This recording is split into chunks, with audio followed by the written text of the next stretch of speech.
शर्म का मुकाम होता है।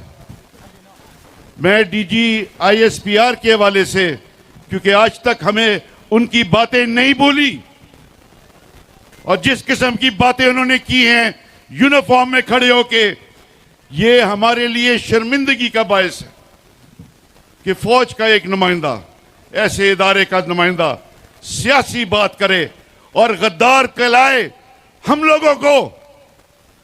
तुम कौन होते हो हमें गद्दार कहलाने वाले? हम लोगों ने इस कौम के लिए अपनी जाने नजराना पेश किया है।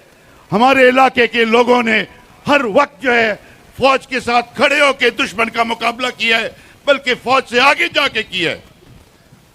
मेरे वालिद एयर मार्शल असगर खान थे, मलिकदीन खैल अफरीदी तीरा से। वो बाबा एयरफोर्स के नाम पे आज भी जाने जाते हैं।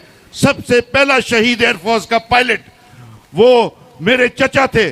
दूसरा चचा भी शहीद, हिलाल जुर्रत, सितारे जुर्रत, सारे यहाँ पर लोग जो बैठे हैं और यहाँ मेरे सामने जो हैं, आप सबके लोगों के रिश्तेदारों के नाम शहीदों में शामिल है।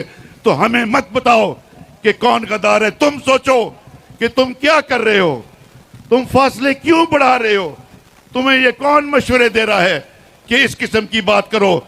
सुहेल अफरीदी के बारे में और इमरान खान के जियालों के बारे में, जो इस कौम से मोहब्बत करने वाले हैं। हमने हमेशा पाकिस्तान का साथ दिया है और हमेशा पाकिस्तान के साथ खड़े रहेंगे, लेकिन हम ऐसा पाकिस्तान नहीं मांगते जहां पर अंग्रेजों के गुलाम जो आज भी इस निजाम